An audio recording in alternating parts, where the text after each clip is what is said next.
Chapter 12. Simplifying Your Life. Everyone today has too much to do and too little time. You feel overwhelmed with duties, tasks, and responsibilities.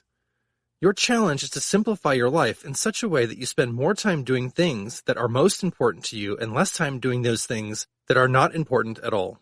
In this chapter, you will learn a variety of methods, techniques, and strategies for reorganizing and restructuring your life, simplifying your activities, getting more done, and enjoying more time with your family and in your personal life. Determine your values. The starting point of simplifying your life is to decide exactly what is most important to you. What are your values? What are your core beliefs? What do you care about more than anything else? The most important question that you must ask and answer throughout your life is, what do I really want to do with my life? What you want to do with your life will invariably be an expression of what is called your irreducible essence, the person that you really are deep inside. To simplify your life, set peace of mind as your highest goal, and then organize your life around it. Whatever gives you peace, satisfaction, joy, and the feeling of value and importance is right for you. Whatever causes you stress, distraction, unhappiness, or irritation is wrong for you. You must have the courage to organize your life so that you're doing more of the things that give you the greatest joy and satisfaction, and fewer of the things that take away from your joy and satisfaction. Decide what you want. In every study of unhappy people that I've ever read, I found that they have one thing in common. They have no clear goals, no sense of direction. They have many wishes and hopes and desires, but they do not have goals to which they are committed. As a result, their lives go around in circles, leaving them feeling dissatisfied and empty most of the time. Make a list of the 10 goals that you would like to achieve. Then ask, what one goal, if I achieved it in the next 24 hours, would have the greatest positive impact on my life? This goal usually leaps out at you from the page. Put a circle around it. You are now ready to reorganize your life and simplify your activities. Your most important goal becomes your major definite purpose and your focal point for the foreseeable future. Make a list of everything you can think of that you can do to achieve that goal. Then begin immediately on the most important thing that you can do to achieve your most important goal. Throughout the day, think about your goal. When you get up in the morning, think about your goal. When you go to bed at night, think about your goal. Do something every day that moves you toward the achievement of your most important goal. This action alone will simplify and streamline your life in ways that you cannot now imagine. Get your life in balance. The key to balance is to make sure that your activities on the outside are aligned with your values on the inside. You experience happiness, peace, joy, and relief when you return to your values and ensures that everything that you do is consistent with them. On the other hand, most of your stress, unhappiness, negativity, and dissatisfaction comes from attempting to do things in your outer world that are in conflict with your most important values on the inside. Use the 20-10 exercise. Imagine that you have $20 million cash in the bank, tax-free. Imagine also that you only have 10 years left to live and to spend and enjoy this $20 million. What changes would you make in your life? One important key to simplification is to imagine that you have no limits on anything that you want to be, have, or do. Imagine that you have all the time and all the money you need. Imagine that you have all the skills and ability that you need. Imagine that you have all the friends and contacts that you require. Imagine that you could do anything you wanted. What would it be? I was wrong. As we saw in the previous chapter with zero-based thinking, you draw a line under every decision or commitment you've ever made, and then you ask this question. Knowing what I now know, is there anything that I am doing today that I would not start up again today if I had to do it over? To simplify your life, you must be willing to admit that you are not perfect. Be prepared to say the magic words, I was wrong. The sooner you admit this, the sooner you can simplify and improve your life. Be willing to say, I made a mistake. There's nothing wrong with this. It's how everyone learns and grows. What is wrong is refusing to correct the mistake because our ego is invested in being right. Psychologist Gerald Jampolsky once asked, do you want to be right or do you want to be happy? You have to make this decision for yourself. Finally, learn to say regularly, I've changed my mind. It's amazing how many people dig themselves into holes or stress, anger, frustration, and dissatisfaction because they're not willing to admit that they've changed their mind. This is not for you. You must stand back and look at your entire life. Is there anything in your life that you would not get into again today if you had it to do over? If there is, have the courage to admit that you have made a mistake, which all people do, and then take the steps to change. Reorganize your activities. There are only 4 ways to change the quality of your life. You can do more of some things, you can do less of other things, you can start doing something that you're not doing today, you can stop doing something else. Apply one or more of these to every part of your life in order to simplify it. Stand back and look at your life, especially the parts that are causing you stress and frustration. How could you reorganize those areas so that you're doing more and more of the things that give you the greatest happiness and fewer of the other things? Reorganize your life so that you do more tasks of a similar nature at the same time. Start a little earlier, work a little harder, stay a little later, and do several similar tasks at once, rather than spreading them out. Continually think about how you could reorganize your life to make it simpler and better. Restructure your work. Remember to apply the 80-20 rule to everything you do. 80% of the value of everything you do will be contained in 20% of the actions that you take. This means that fully 80% of the things that you do have little or no value. The secret to restructuring your work and your life is for you to spend more and more time doing the 20% of things that contribute the most to your life and work. Simultaneously, spend less and less time doing things that contribute very little. Sometimes you should stop doing them completely. The worst use of time is to do very well what need not to be done at all. Re-engineer your personal life. The whole process of re-engineering is based on the exercise of reducing steps in any process. In business, we encourage people to make a list of all the steps in a particular work process. Then we look for a way to reduce the number of steps by at least 30% the first time through. This is usually quite easy. In your own life, there are 3 keys to re-engineering your life, reducing steps, and simplifying your activities. Number 1, delegate everything that you possibly can to other people. The more things of low value that you delegate, the more time you free up, the more time you'll have for other things that only you can do that make a real difference. Number 2, outsource everything in your business that can be done by other companies that specialize in that activity. Most companies are bogged down in activities that other companies can do for them better and more efficiently, and usually at a lower price. Number 3, eliminate all low-value and no-value activities. As Nancy Reagan said, just say no to anything that is not the highest and best use of your time. Reinvent yourself regularly. Imagine that your company, your job, and your career disappeared overnight and you had to start all over again. What would you do differently? Imagine that you had to combine and recombine your education and experience into a new career or field or activity. What would you really love to do if you had all the skills, ability, and money that you needed? You should be reinventing yourself regularly, at least once each year. You should stand back and look at your life and career and ask yourself, if I were not doing this, knowing what I now know, would I get into it? If the answer is no, your next question is, how do I get out of it and how fast? Set priorities. One of the best ways to simplify your life is to reorganize your priorities. Realize that fully 80% of the things that you do have low or no value. By setting priorities, you focus more and more of your time on doing those few things that really make a difference in your life, the things that really make you happy. The most important word in setting priorities is consequences. If something is important, the potential consequences of doing it or not doing it are high. If something is unimportant, the potential consequences of doing it or not doing it are low.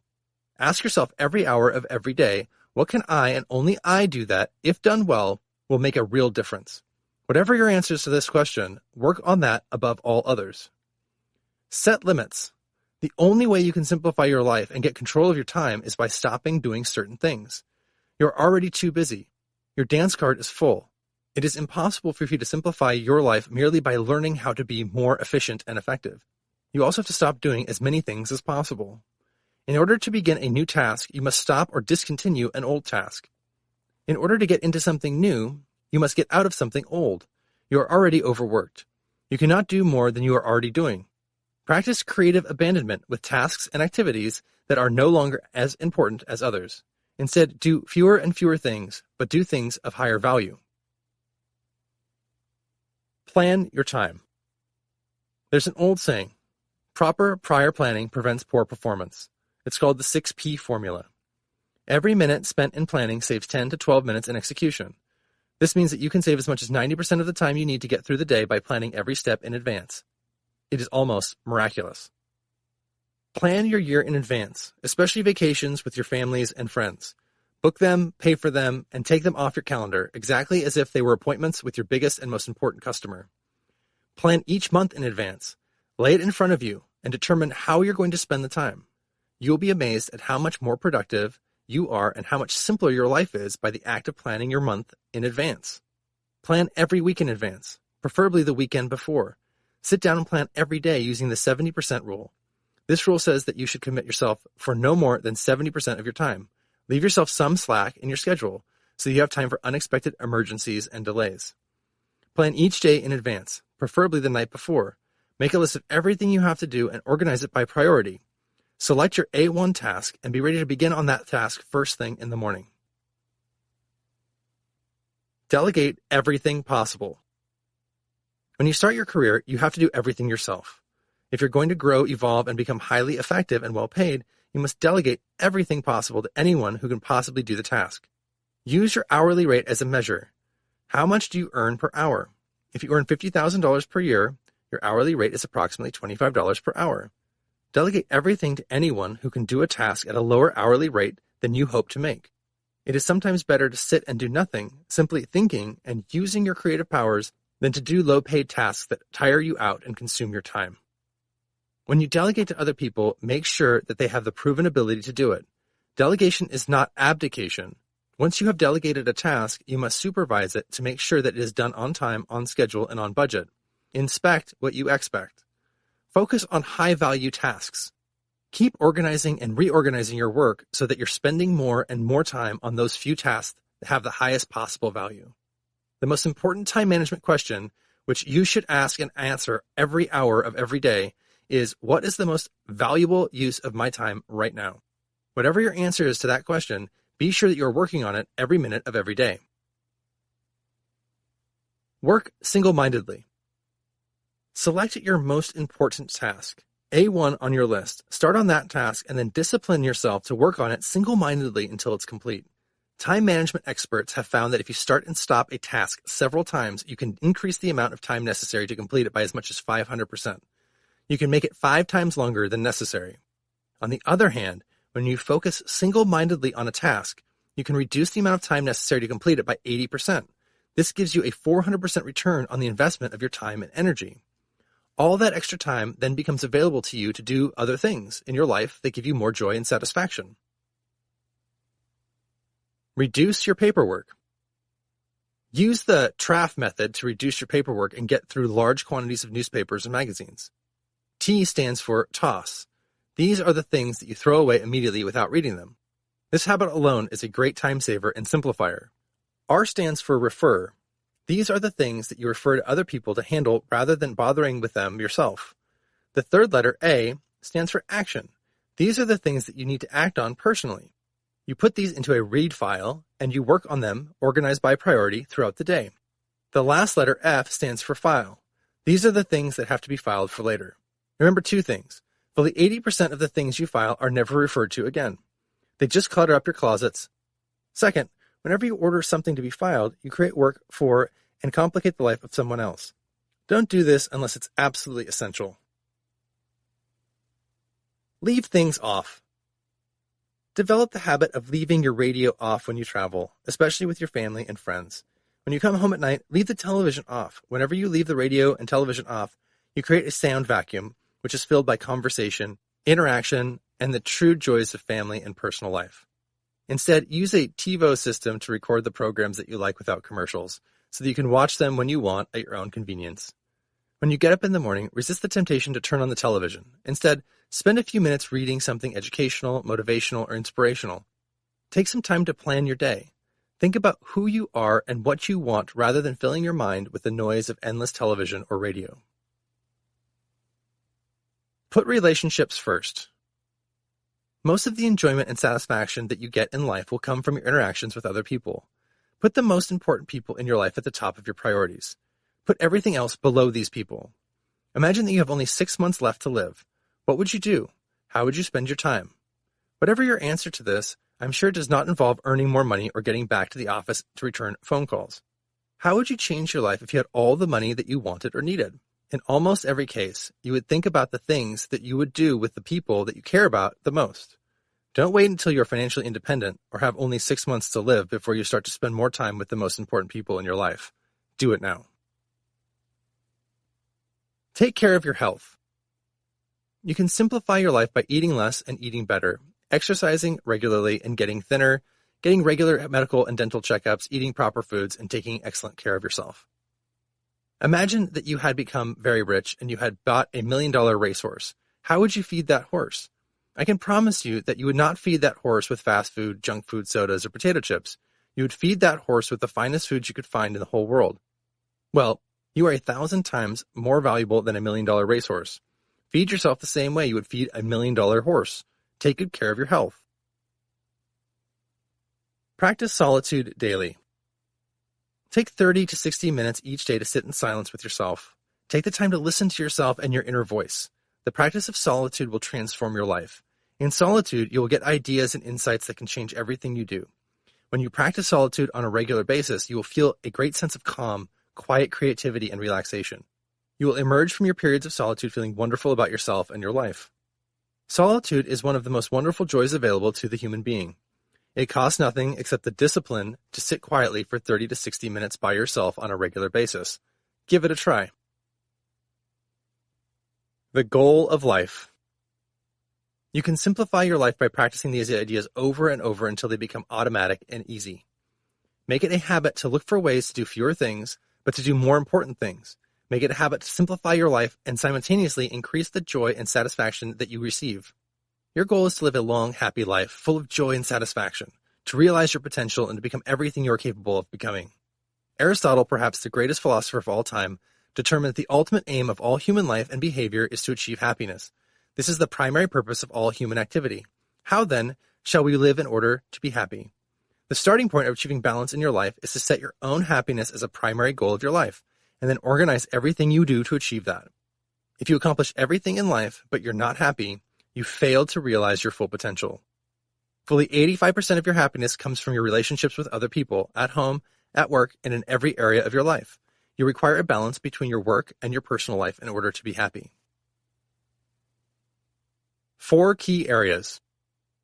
There are 4 key areas of life that you need to balance against each other. Number 1, health, energy, and personal fitness. You need to take sufficient time for health and fitness, eating the right foods, exercising, and getting enough rest. Number 2, family and relationships.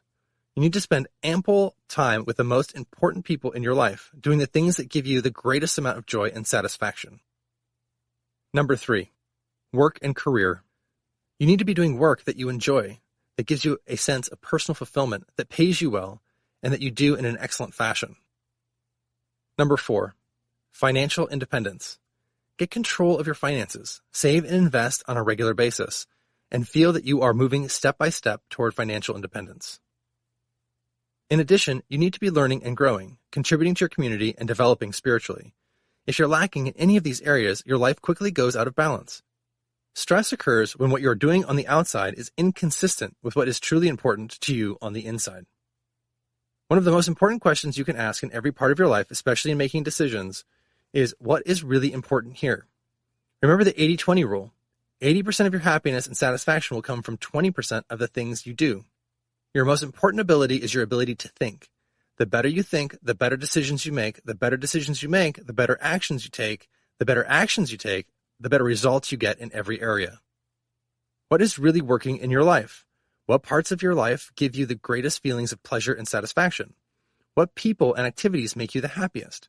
What is not working? What is causing you stress, frustration, or unhappiness? The greater clarity you have in answering these 2 questions, what's working, what's not working, the faster you can achieve balance in your life. Human beings are creatures of habit.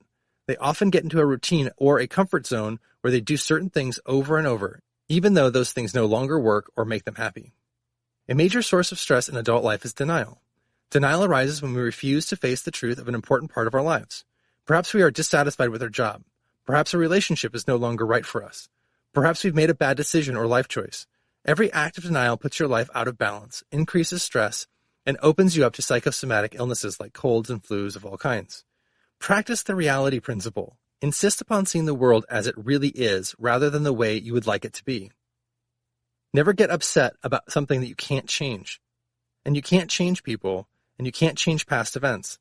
The opposite of denial is acceptance. When you accept that people and situations are the way they are, and are not likely to change, the stress of denial begins to disappear. Human beings are choosing organisms. We make choices every minute of every day. You make a choice between what is more important and what is less important.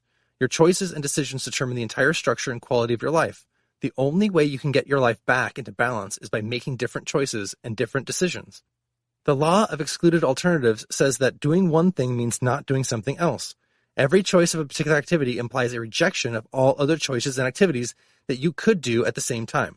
Before you commit your time, you must think about what you will not be doing if you do something else.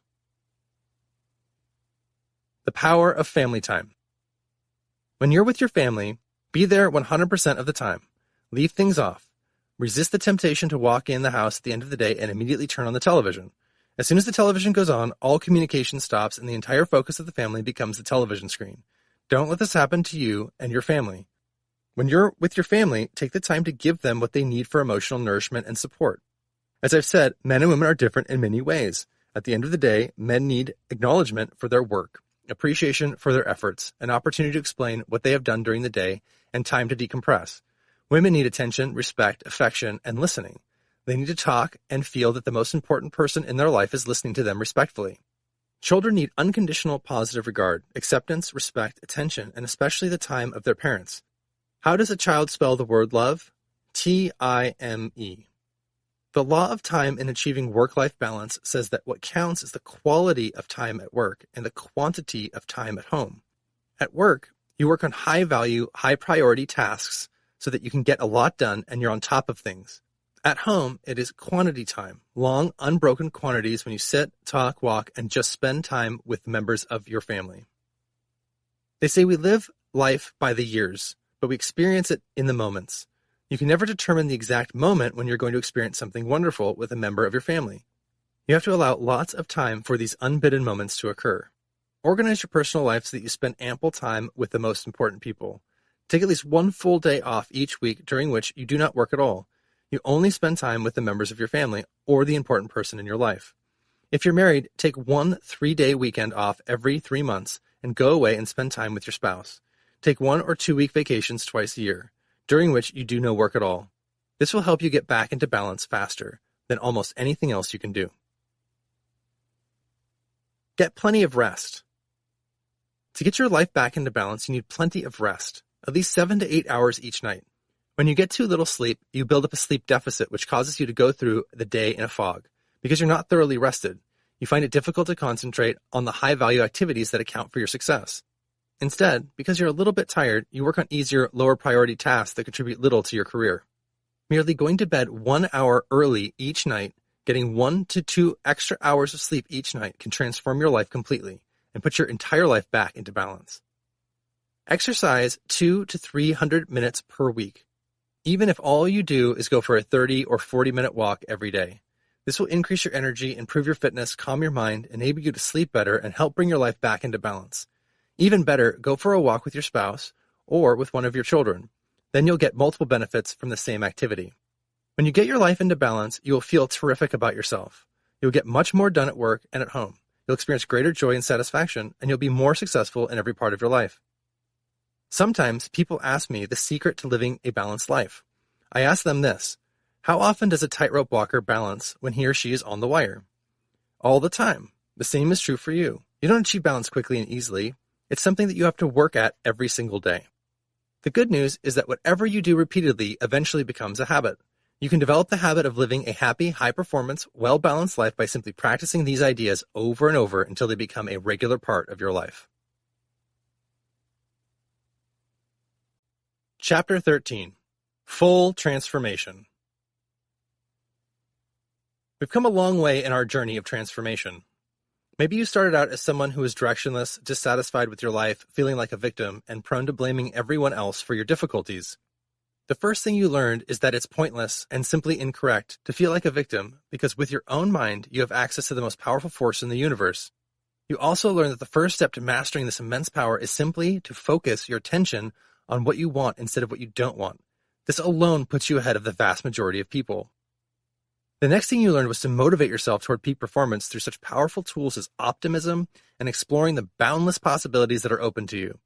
What if, for example, you could make 10 times as much money as you're now making? Because of the power of your mind, simply focusing on this idea, even if you don't believe it at first, can start to bring it into a reality. Success has a great deal to do with self-motivation, but it's not enough. As we've seen, humans are social beings, and you will only achieve the goals you set for yourself by learning how to work with others and getting what you want from them, by helping them get what they want. We also saw the importance of goal setting, which may be the single most important factor in bringing focus to your life. Setting goals, writing them down, and listing ways of accomplishing them is central to success. We also explored the most efficient way to move toward these goals, through optimal time management. Then you learned the principles of wealth creation. Although it's important to do the work that you love, your ultimate goal is full financial independence, so that you have plenty of money coming in whether you're working or not. Of course, there are many paths to wealth creation, but statistically, the biggest one is through entrepreneurship, starting your own business. For the most part, the richest people in the world attain their wealth through starting their own businesses and providing a product or service that was either unique or far superior to all the others. We've gone through some of the basic principles of entrepreneurship. Next, we examine the fact that problems are a core part of life. No matter how healthy, wealthy, and successful you are, you will still face problems on a regular basis. Therefore, for a fully developed life, you need to understand how to face and solve problems. Finally, we saw that the true goal of life is happiness, and for nearly all of us, happiness has to do with our relations with others. We saw how to simplify your life so that you have the time and energy for what really counts, which is almost always the people closest to you.